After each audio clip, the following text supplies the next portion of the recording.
Assalamualaikum dan salam Malaysia Madani. Berita Parlimen bersama saya Miza Usni Muhammad.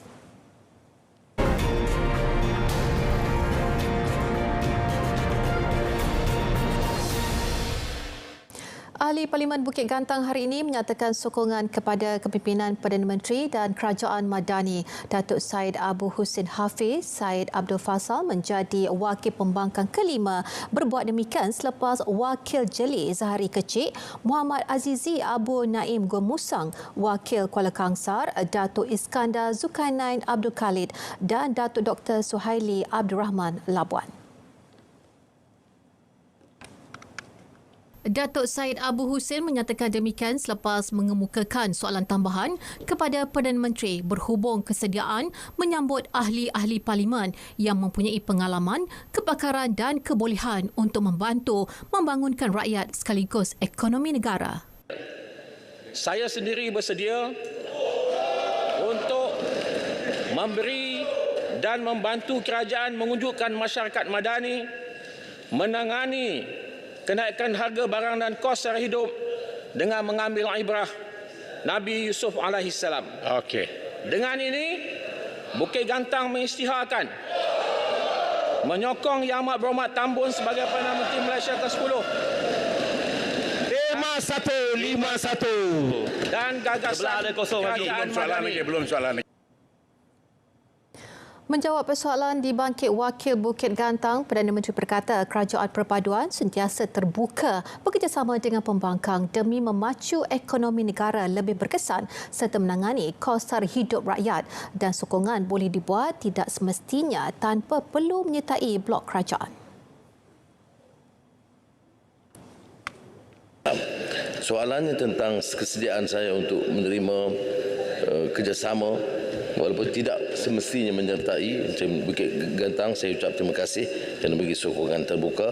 Tapi yang lain seperti mana saya sebut, saya telah buka ruang dari awal untuk diadakan perbincangan bukan sahaja dari segi CSR yang disebut yang dia akan diselaraskan oleh TPM 2, tetapi untuk mendengar pandangan-pandangan mereka secara konstruktif. Dan ini saya anggap kenyataan yang sangat penting dan saya alu-alukan kerjasama sekiranya diperlukan. 5 ahli baru jawatankuasa khas mengenai rasuah JKMR baharu menerima surat cara pelantikan hari ini dan ia berkuat kuasa selama 3 tahun bermula 9 Oktober lalu hingga 8 Oktober 2026. 5 ahli baru berkenaan adalah Yang di-Pertua Dewan Negara Tan Sri Dr. Wan Junaidi Tuanku Jaafar, Ahli Parlimen Paya Besar Datuk Muhammad Shahar Abdullah, Batang Lupar Muhammad Syafizan Kipli, Tawau Lu Sufui dan Bentong Yang Syafura Osman. Surat cara pelantikan berkenaan disampaikan Perdana Menteri di bangunan Parlimen disaksikan Ketua Pesuruhjaya SPRM Tan Sri Azam Baki. Pejabat Yang di-Pertua Dewan Negara dalam kenyataan memaklumkan kesemua mereka telah dilantik oleh Yang di-Pertuan Agong. Jawatankuasa itu berperanan menasihati Perdana Menteri mengenai pelbagai aspek berhubung masalah rasuah dalam negara dan memeriksa laporan tahunan SPRM. Persidangan Dewan Rakyat meluluskan RUU Keuangan Kurungan Nombor 2 2023. RUU berkenaan diluluskan menerusi undian suara selepas bacaan ketiga oleh Timbalan Menteri Keuangan Stephen Sim Chin Kiong. RUU bertujuan meminda Akta Cukai Pendapatan 1967, Akta Cukai Keuntungan Harta Tanah 1976, Akta Stamp 1949, Akta Petroleum Kurungan Cukai Pendapatan 1967, Akta Cukai Aktiviti Perniagaan Labuan 1990 serta Akta Duti Hiburan 1953. Pindaan tersebut turut melibatkan Akta Kastam 1967, Akta Excise 1976, Akta Levi Kenderaan Barang-Barang 1983, Akta Levi Keuntungan Luar Biasa 1998, Akta Cukai Pelancongan 2017, Akta Cukai Jualan 2018, Akta Cukai Perkhidmatan 2018 dan Akta Levi Pelepasan 2019.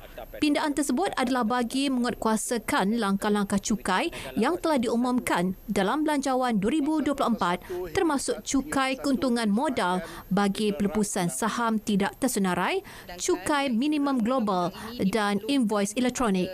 Selain itu, ia bertujuan menambah baik pendapatan cukai langsung dan cukai tidak langsung.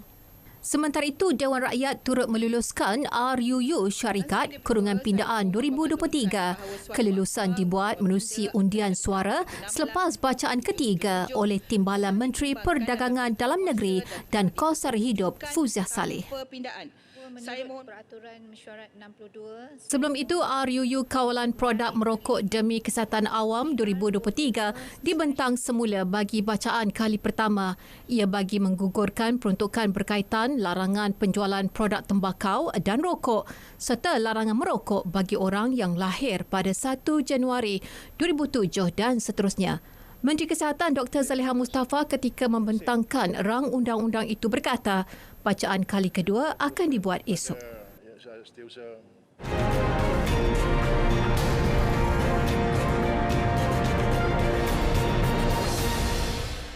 5,648 lokasi hotspot banjir dikenal pasti di seluruh negara dan susulan itu Perdana Menteri Datuk Seri Anwar Ibrahim berkata tindakan segera akan dilakukan bagi menangani serta mengurangkan risiko banjir. Ia termasuk melakukan kerja-kerja penyelenggaraan sungai, kolam takungan banjir dan infrastruktur secara sempurna dan berkala.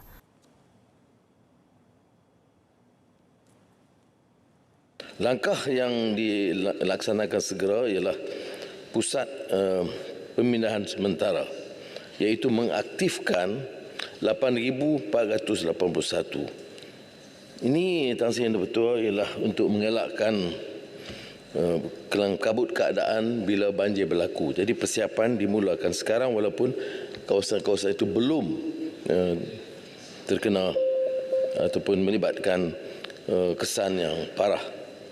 Dia persiapan untuk menempatkan 1.62 juta mangsa, melibatkan 5,000 lebih sekolah, 2,400 dewan balai raya, 572 masjid dan 389 pusat komuniti.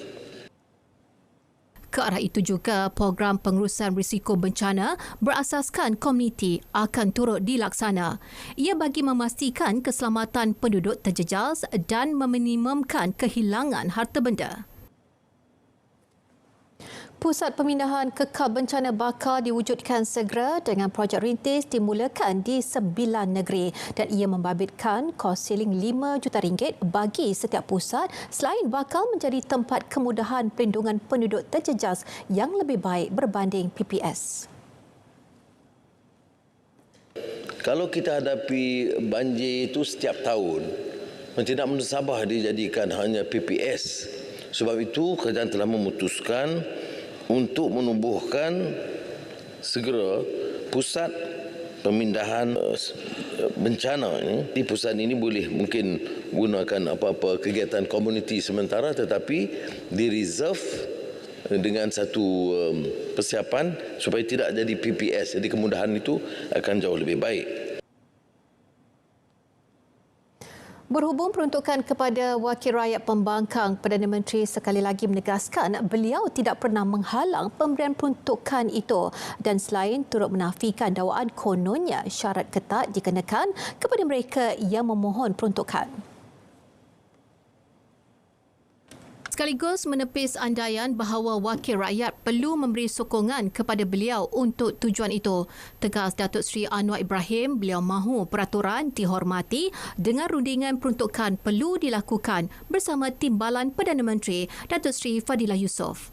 Jadi saya nak tegaskan di sini, walaupun apapun yang diucapkan, dia tidak menghalang daripada perundingan untuk kembalikan peruntukan kepada semua wakil rakyat. Dia ada juga beberapa peraturan. Dia tidak automatik. Seperti mana kita terima perlembagaan. Kita terima peraturan. Dan kita tidak berikan preempt peraturan apa. Saya bagi ruang TPM dengar pandangan mereka, bincang. Ini yang saya minta Kota Baru beritahu kepada sahabat-sahabat. Katanya kerajaan belum menerima sebarang rundingan secara rasmi dengan pembangkang berkaitan isu peruntukan. Dasar gaji progresif akan mula dilaksanakan menerusi projek rintis pada Jun tahun depan dan ia melibatkan 1,000 syarikat yang memenuhi syarat kelayakan dengan pekerja bergaji antara RM1,500 dan RM4,999. Menurut Menteri Ekonomi Rafizi Ramli, pemilihan syarikat akan dibuat secara telus berdasarkan prinsip kesaksamaan, tahap keperluan sektor dan sokongan dasar. Penilaian impak projek rintis pula akan dilaksanakan pada bulan September 2024 untuk memastikan ketersediaan dasar sebelum dasar gaji progresif secara menyeluruh dilaksanakan kepada semua majikan dan ekonomi. Sementara itu, Rafizi turut mengalu-alukan sebarang cadangan semasa Kertas Putih Dasar Gaji Progres dibentangkan Khamis ini. Ia membantu kerajaan melaksanakan dasar berkenaan sekaligus meningkatkan pendapatan pekerja. Kertas Putih Cadangan Dasar Gaji Progresif akan dibentangkan di Parlimen pada 30 November 2023. Saya mengalu-alukan sebarang pandangan dan cadangan daripada ahli-ahli yang berhormat dalam sesi pembentangan Kertas Putih Cadangan Dasar Gaji Progresif ini, dan insya-Allah input-input itu sudah tentu akan membantu kementerian untuk melaksanakan dasar ini yang diharapkan dapat meningkatkan pendapatan pekerja dan membantu pekerja dalam menangani cabaran kos sara hidup. Baik, hampir 260,000 unit rumah mampu milik baharu berjaya disiapkan sehingga kini dan jumlah itu melepasi 50% daripada sasaran kerajaan menerusi rancangan Malaysia ke-12 untuk membina 500,000 unit rumah mampu milik menjelang 2025. Jelas Menteri Pembangunan Kerajaan Tempatan Nga Komeng, kerajaan komited untuk memastikan semua rakyat berkeupayaan memiliki rumah yang berkualiti. Semua kediaman perlu bersifat manusiawi. Oleh demikian, Kementerian KPKT telah menetapkan keluasan minimum rumah mampu milik yang dibina oleh kementerian, iaitu sekurang-kurangnya 750 kaki persegi, 3 bilik tidur, 2 bilik air. Ini adalah spek minimum. Baik, berita Parlimen berakhir di sini. Dari Sungai ke Segara, Palestin pasti merdeka. Dengan itu, Assalamualaikum. Malaysia Madani, tekad perpaduan penuhi harapan.